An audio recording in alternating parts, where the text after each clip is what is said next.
누가복음 13장 1절부터 5절까지 봅니다.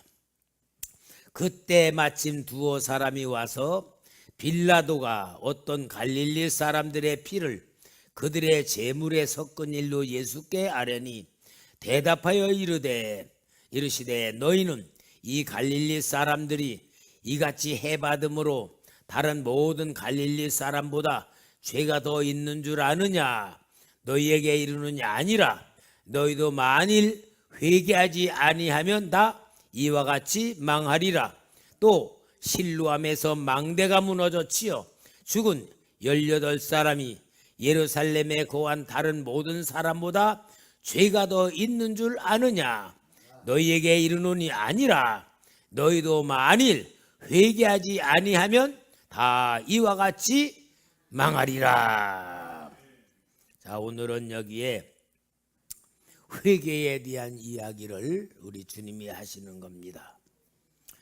여기에 이제 빌라도가 어떤 갈릴리 사람들의 피를 그들의 제물에 섞은 일로 예수님께 아뢰니 이렇게 1절에 말씀하고 있습니다.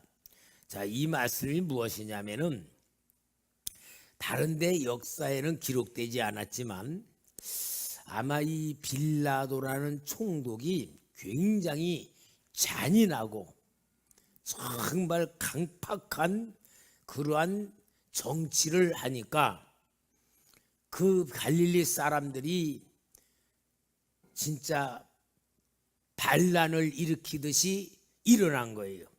그 일어나니까 빌라도가 자기 로마의 군인들을 총동원시켜 가지고 그 반란하는 유대인들을 갖다가 막 잔인하게 막 죽였던 거예요. 막 잔인하게 죽였는데 이제 그 갈릴리 사람들이 특별히 뭐가 있냐면 열심당파들이 많았어요. 우리나라로 말하면은 저 광주 쪽, 그죠? 전라남도 쪽 저쪽에 야성이 강하잖아요. 그러니까 막 군부 정치 때 막 일어나고 막 그런 거 마냥 아마 그랬던 것이 맞는 것 같아요. 그러니까 갈릴리 사람들이 이 반로마 제국에 대한 정서가 강한 지역이었기 때문에 로마 당국의 감시와 억압을 자주 받는 장소였습니다. 그런데 어떤 그런 기점이 보이니까 이 빌라도가 갈릴리 사람들을 잔인하게 막 죽이는데 그들이 사람들의 피가 하나님께 드리던 제물에 튄 거예요. 막 튀고 막 섞여진 거예요. 그러니까 이 기가 막힌 거룩한 하나님의 제사에 드린데 사람들의 피까지 튈 만큼 잔인하게 되니까 우리 예수님에게 와가지고 예수님 세상에 그럴 수가 있습니까? 하면서 지금 이야기를 하는 거예요. 그러니까 우리 예수님께서는 뭐라고 하냐? 2절에 대답하여 이르시되 너희는 이 갈릴리 사람들이 이같이 해받음으로 다른 모든 갈릴리 사람보다 죄가 더 있는 줄 아느냐? 그러니까 그렇게 학살을 당한 사람들이 다른 사람보다 죄가 많아서 그런 줄 아느냐? 3절 같이 시작. 너희에게 이르노니 아니라 너희도 만일 회개하지 아니하면 다 이와 같이 망하리라. 그러니까 여러분 우리가 참 중요한 게 있어요. 우리가 진짜 하나님을 믿는 신앙에 눈을 뜨면은 갈릴리 사람들이 그렇게 비참하게 죽었다.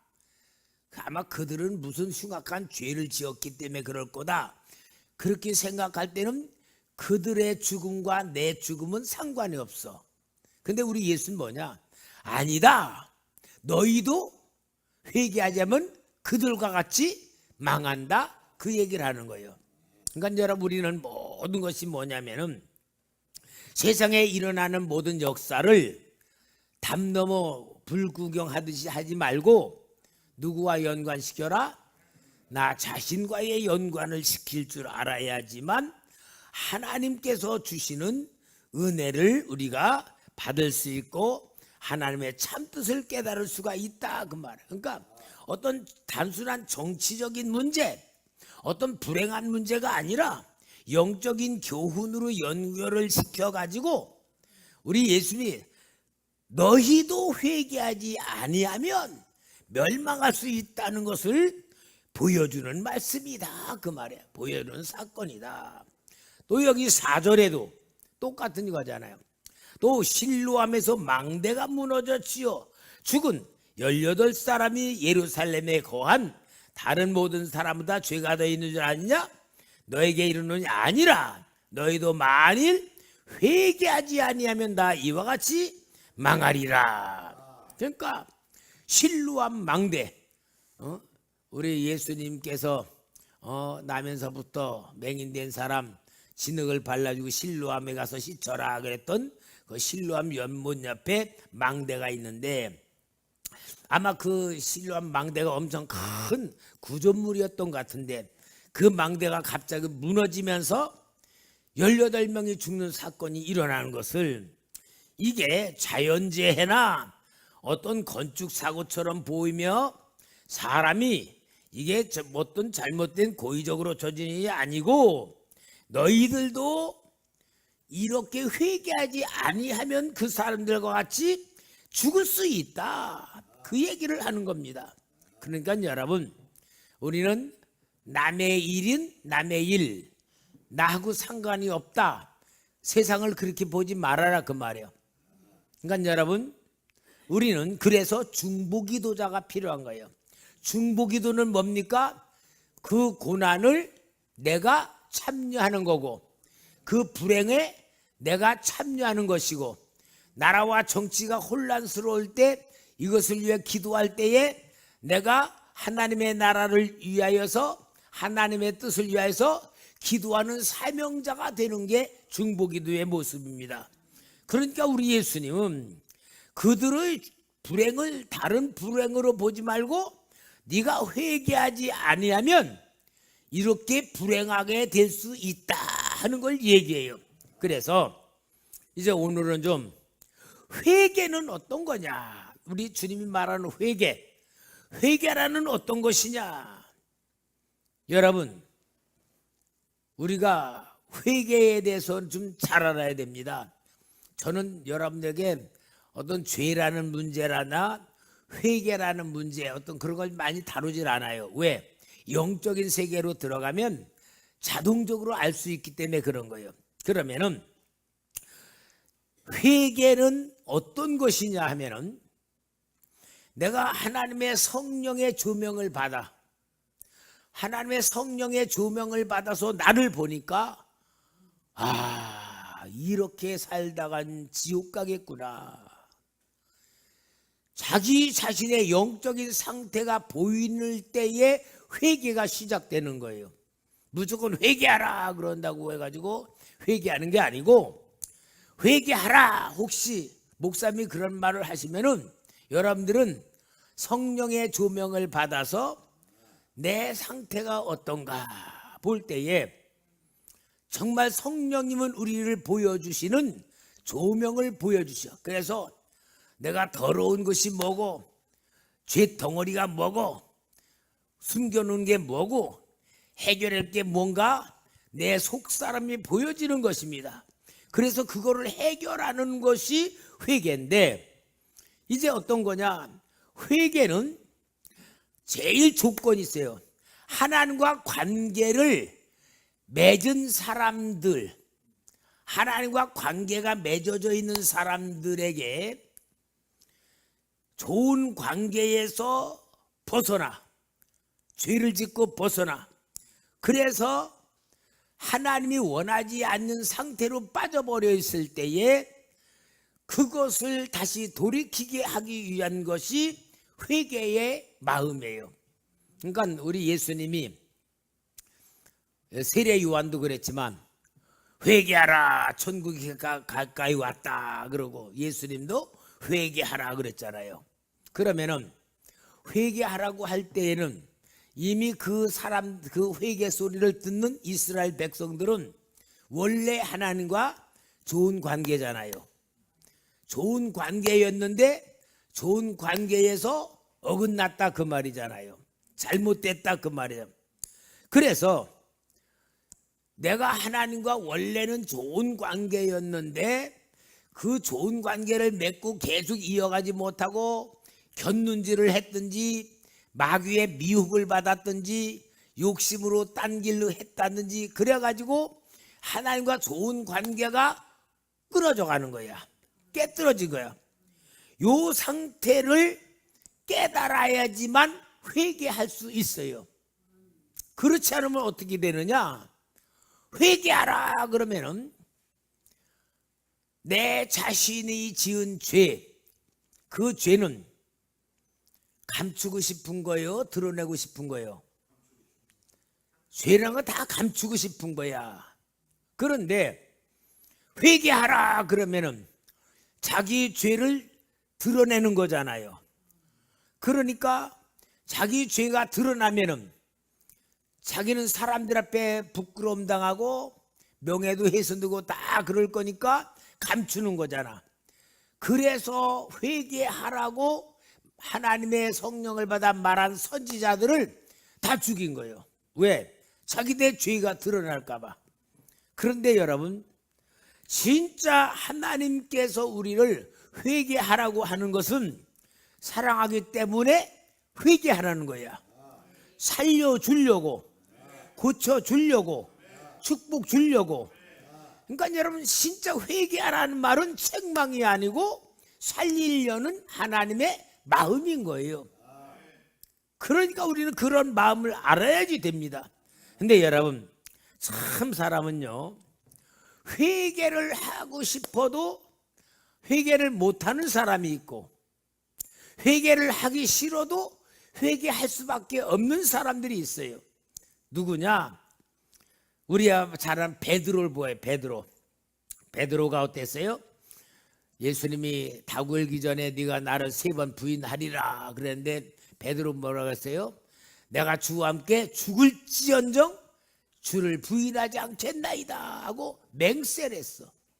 근데 주님이 겟세마네 동산에서 잡혀가실 때에 베드로가 멀찌감치 따라가서 대제사장의 대문 안으로 들어가서 멀리서 보고 있을 때에 거기에 있는 하인 여자가 너도 그 사람하고 같이 있었다. 그러니까 절대 부인하고 3번까지 부인할 때 어떻게 됐어요? 여기에 마태복음 26장 74절 75절 그가 저주하며 맹세하여 이르되 나는 그 사람을 알지 못하노라 하니 곧 닭이 울더라. 이에 베드로가 예수의 말씀이 닭 울기 전에 내가 3번 나를 부인하리라 하심이 뭐해서? 이게 진짜 중요한 거. 부인하라 하심이 생각나서 밖에 나가서 심히 통곡하니라. 회개는 뭡니까? 생각을 나게 만들어요. 생각이 안 나면 여러분 우리는요 절대 어떤 죄를 지었어도요 회개할 수가 없어요. 생각이 안 나는 건 뭐냐? 성령님께서 생각나게 해주시는 건데 생각이 안 나면 뭐냐? 자기 생각이 자기를 잡고 있는 거야. 그러면 어때요? 감춰야 돼. 그걸 숨겨야 되고 부인해야 돼. 그러니까 여러분 베드로는 진짜 여러분 한번 우리 생각해 봐요. 예수님 팔아먹은 가룟 유다하고 예수님을 저주하고 맹세하며 부인했던 베드로하고 죄가 누가 더 커요? 에? 정주환 집사님 누가 더 커? 에? 베드로가 더 커요? 똑같아. 가룟 유다가 지은 죄하고 실은 베드로가 지은 죄하고 똑같은 거야. 예수님을 거부한 거니까 부인한 거. 그런데 베드로는 예수님의 말씀이 생각나서 회개했단 말이야. 이러니까 이게 중요한 거예요. 근데 가룟 유다는 어떠냐? 마태복음 27장 3절에서 5절 보니까 그때에 예수를 판 유다가 그의 정죄됨을 보고 스스로 뉘우쳐 예수님의 분명히 팔자라는 거 얘기해 줬던데 근데 그 생각이 안 나는 거야. 그러니까 어때요? 잘못된 건 알아서 스스로 뉘우치는 거야. 그 은 30을 대제사장들과 장로에게 도로 갖다 주며 이르되 내가 무죄한 피를 팔고 죄를 범하였도다 하니 그들이 이르되 그것이 우리에게 무슨 상관이냐? 내가 당하라 하거늘 유다가 은을 성소에 던져놓고 물러가서 스스로 목매어 죽으니라. 잘못됐다고 스스로 뉘우치기는 했지만 스스로 목매어 죽었어. 왜 그럽니까? 말씀이 생각이 조명을 안 해준 거예요. 그러니까 여러분, 우리는 정말 알아야 돼요. 여러분들이 설교를 들으면서 말씀을 읽으면서 이게 잘못된 거구나라고 생각이 날 때는 회개가 됩니다. 근데 생각이 전혀 안 나. 뭐 나보다 더 나쁜 놈들도 많은데 뭐. 그러면서 자기 합리화시키든지 핑계대든지 변명하든지. 여러분, 근데요, 참 신기해요. 우리 성도님들도요, 혹시 생각해봐요. 내가 뭔가 실수를 했어, 뭔가 잘못됐어. 그러면은 내가 정말 잘못했네요, 내가 잘못했습니다, 실수했습니다, 그렇게 말하는 사람도 있지만 절대 자기의 잘못을 시인하고 인정하지 않고 변명하든지 핑계를 대. 여러분, 변명하고 핑계대는 사람은 고쳐지지 않아요. 진짜 인정해야 고쳐지는 거예요. 참 그건 신기해요. 내가 잘못한 걸 핑계대거나 변명을 하면은 나는 절대 이게 변화될 수가 없어요. 저한테 서재에 책이 있는데, 목사님인데 그 목사님이 목사 되기 전에 술 중독자였어요. 술 중독자였어. 교회 다니면서. 그래서 술을 끊으려고 금식 기도도 하고 별짓을 다 했는데도 안 끊어지더래요. 그런데 이제 그 술 끊는 그 기관, 술 끊는 데 가서 술을 끊는 그러한 훈련을 받는데, 거기 가면은 뭐를 하느냐, 서로 이렇게 술 중독자들이 들어 앉아 있대. 이제 그러면서 자기 얘기를 한대. 그런데 자기 얘기를 한대. 내가 김선이란 사람인데 술 중독자입니다. 그러면서 자기 자신이 술 중독자라는 것을 말을 할 때부터 끊어진대. 신기하죠? 내가 술을 끊으려고 별짓 다 했습니다, 그래도 안 끊어지는데, 내 자신이 내가 술 중독자입니다라는 것을 인정하면서부터는 술이 끊어진다는 거야. 그게 뭐예요? 내가 나를, 내 죄를, 내 부족을 솔직히 인정할 때에 거기서 단절이 된다는 거야. 그게 바로 영적인 거예요. 여러분, 회개도 마찬가지예요. 내가 잘못했습니다라고 하면은 그 사람은 성령으로 변화가 되는데, 변명을 하거나 핑계를 대거나 남 탓하거나 절대로 그 사람은요 변화될 수가 없어요. 한번 우리 성도님들이 내가 어떤 습관인가, 내가 진짜 인정하는 건가, 변명하고 핑계대는가, 한번 여러분 스스로 생각해보고, 변명하고 핑계대면은 빨리 이제부터는 마귀에게 속지 마시고 인정하시면 회개가 되고 마귀 떠나가고 변화될 줄 믿습니다. 그러니까 여러분, 범죄했어도 그러면 왜 회개해야 되느냐? 회개라고 하는 것은 죄를 지었기 때문에 그것을 돌이키는 거잖아요. 근데 죄를 지을 수 있어요. 그러나 중요한 건 뭐냐? 죄를 안 짓냐 지느냐가 아니고, 죄를 지었는데 그것을 회개하느냐 안 하느냐가 더 중요한 거야. 우리는 죄 안 짓려고 하는 것이 더 중요한 게 아니고, 죄를 지었는데 회개할 줄 아느냐 회개할 줄 모르느냐가 더 중요한데, 한번 사무엘상 15장 24절에서 28절 한번 같이 읽어볼까요? 24절부터 같이 읽어볼까요? 28절까지 시작. 사울이 사무엘에게 이르되 내가 범죄하였나이다. 내가 여호와의 명령과 당신의 말씀을 어긴 것은 내가 백성을 두려워하여 그들의 말을 청종하였음이니이다. 청하오니 지금 내 죄를 사하고 나와 함께 돌아가서 나로 하여금 여호와께 경배하게 하소서 하니 사무엘이 사울에게 이르되 나는 왕과 함께 돌아가지 아니하리니 이는 왕이 여호와의 말씀을 버렸으므로 여호와께서 왕을 버려 이스라엘 왕이 되지 못하게 하셨음이니이다 하고 사무엘이 가려고 돌아설 때에 사울이 그의 옷자락을 붙잡음에 찢어진지라 사무엘이 그에게 이르되 여호와께서 오늘 이스라엘 나라를 왕에게서 떼어 왕보다 나은 왕의 이웃에게 주셨나이다.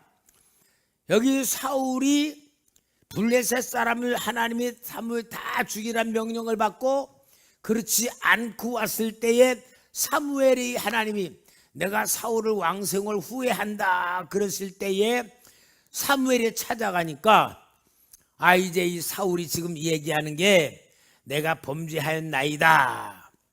내가 여호와의 명령과 당신의 말씀을 어긴 것은 이유죠. 내가 백성을 두려워하여 그들의 말을 청종하였음이니이다. 회개요 변명이요? 변명인가 변명. 여러분 변명하면요 절대로 막이 안 떠나가요. 핑계대거나 변명. 사울이 처음 제사를 사무엘을 기다렸는데 7일 동안 오지 않아서 블레셋과의 전쟁에서도 사울이 제사를 드렸을 때에 사무엘이 왔을 때에 거기서도 변명을 해요. 당신을 기다려도 오지 않아서 부득이하여 내가 제사를 드렸나이다. 결국은 잘못했는데 변명을 하는 거지 인정을 안 하는 거예요. 결국은 사울 왕은요 회개할 줄 모름으로 인하여 어떻게 됩니까? 사무엘상 28장 15절에서 16절 엔돌의 신협한 여인을 통하여 사무엘을 들어 올리라고 할 때 여기 말씀이에요. 사무엘이 이르되 사울에게 이르되 내가 어찌하여 나를 불러 올려서 나를 성가시게 하느냐 하니 사울이 대답하되 나는 심히 다급하니이다. 블레셋 사람들은 나를 향하여 군대를 일으켰고 하나님은 나를 떠나서 다시는 선지자로도 꿈으로도 내게 대답하지 아니하시기로 내가 행할 일을 알아보려고 당신을 불러 올렸나이다 하더라. 사무엘이 이르되 여호와께서 너를 떠나 네 뭐가 대적이 되셨거늘. 여러분 회개 없는 삶은 나중에 뭐가 돼요? 하나님과 이렇게 되는 거예요. 하나님과 대적이 된다는 거예요. 우리는 회개라는 게 무엇인가를 잘 알아야 돼. 그래 대적이 되었다. 결국은 사울은 하나님으로부터 버림을 받아 죽임을 당하는 그런 사람이 되지 않았어요. 그런데 다윗 사울이 지은 죄보다 다윗이 지은 죄가 100배도 더 커. 왜냐? 사울은 불순종이야. 근데 다윗은 간음죄는 십계명에 어떻게요? 죽이라고 돼 있어. 살인죄, 우리아를 전쟁 마당에 내보내서 죽게만 살인죄. 그리고 완전히 은밀하게 완전히 숨겼잖아요. 그렇게 했는데 결국은 뭡니까? 다윗은 하나님 앞에 완전 무결한 죄를 져.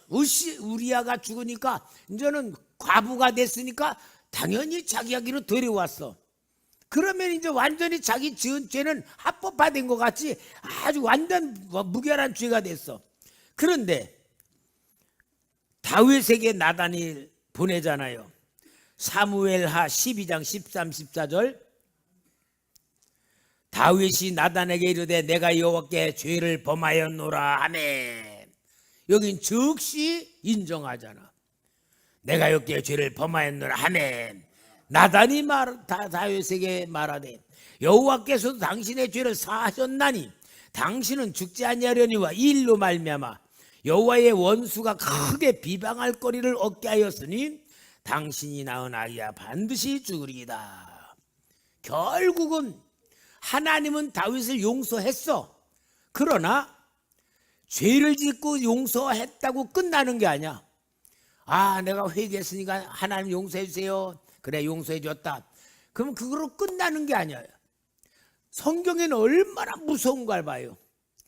그러니까 다윗이 간음죄를 저지르니까 다윗의 맏아들 다 누구요? 금방 생각. 암논, 순놈도 아니고 암놈이 자기의 압살롬 여동생 다말을 강간을 하고, 간음죄가 자기 자식들에게서 일어나 강간을 하고, 3년 후에 압살롬이 형 암논 죽이고, 살인 사건이 일어나고, 그 다음에 압살롬이 또 왕이 되겠다고 반란 일으켜 가지고 아버지의 첩 10명을 궁중 위에 옥상에다가 천막 쳐놓고 모든 사람이 보는 앞에서 10명을 강간을 하고, 그리고 막 군사들을 동원해 가지고 막 전쟁이 일어나고, 이게 다 무슨 죄예요?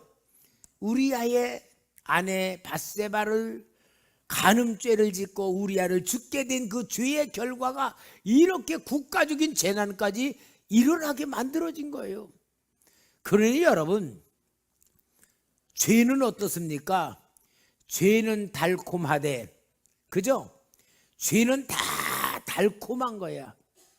죄는 달콤하되 그 열매는 뭐라 그래야 돼? 100배 1000배로 쓰다. 그러니까 여러분, 영적인 눈이 열려지면요, 죄를 지으려는 미혹이 와도요, 죄의 결과를 보니까 죄를 질 수가 없는 거예요. 그게 영적인 성도들의 삶인 거예요. 그러나 육적인 사람들은 뭐 미래는 어떻게 보고 오늘 좋은 것만 내가 하는 거니까 죄를 짓는 거야. 근데 진짜 영적인 눈이 떠지면은 그렇게 되는 거예요.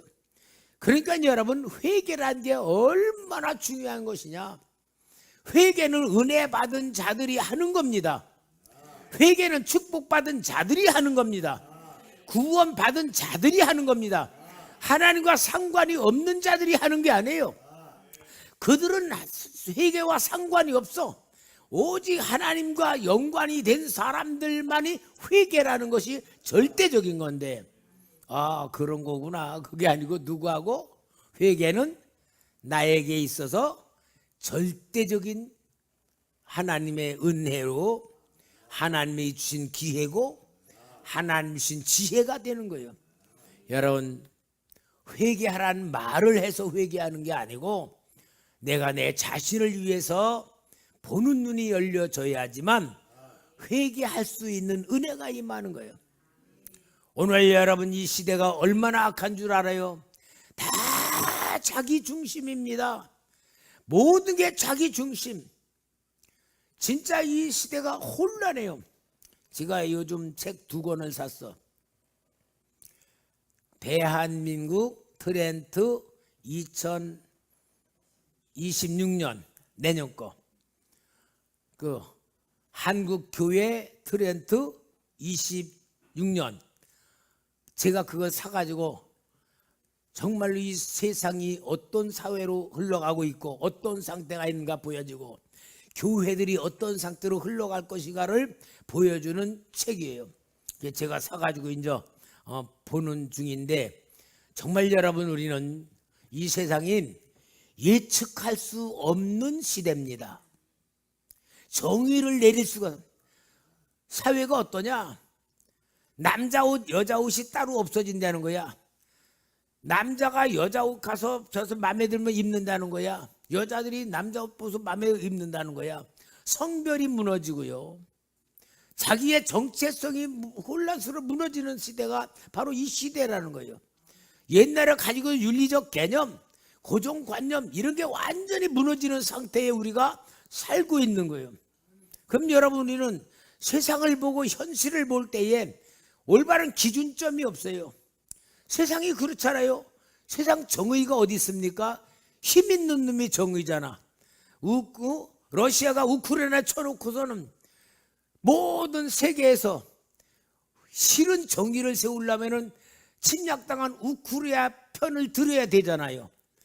근데 러시아 편을 들어서 전쟁통에 막 이익을 보는 나라들이 많은 거예요. 막 러시아의 원유를 막 싸게 막 싸가지고 자기네 막 누리고. 이게요 완전히 오늘날 세상 정의 개념도 없고요, 올바른 개념이 없는 이 시대예요. 누구의 역사일까? 마귀 역사, 공중것의 마귀 역사예요. 그러므로 우리는 영적인 눈을 뜨지 않으면요 심각한 혼란 속에 있고요, 내가 옳은 줄 알고 예수 믿다가 지옥 갈 수밖에 없는 시대가 오늘 이 시대라는 상태인 것을 우리가 봐야지 되는 거예요.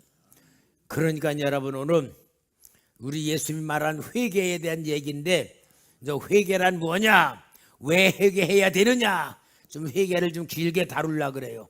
왜? 우리가 영적인 자기 자신을 보는 눈이 열려져야 되고, 내가 나를 살려야 되고, 내가 나를 살려야 돼요. 내가 변명하고 핑계대고 그래가지고 스스로 내가 하나님 앞에 나올 은혜를 잃어버리면 안 되는 거예요. 그래서 우리는 정말 하나님의 역사 앞에서 나를 보는 눈이 열려지는, 여러분 정말 나를 보는 눈이 열려져야 됩니다. 그러려면 가장 중요한 방법이 뭐요? 감사야, 감사. 감사를 계속 기뻐하면 내용이 깨끗해지면요, 누구하고 다퉜던 것도요 내 마음에 탁 걸려. 아, 이거 저 사람한테 사과해야 되겠다, 그렇게 딱 느껴지는 거야. 깨끗한 마음은 그 느껴져. 근데 완전히 어둠의 마음은요, 남에게 훔치고서도 양심의 가책도 없는 그런 사람들 상태도 있는 거예요. 우리 초대교회는 진짜 영적인 교회가 돼가지고 우리 이 말씀을 잘 만들어가면서 하나님의 나라 세우기를 주의 이름으로 부탁합니다.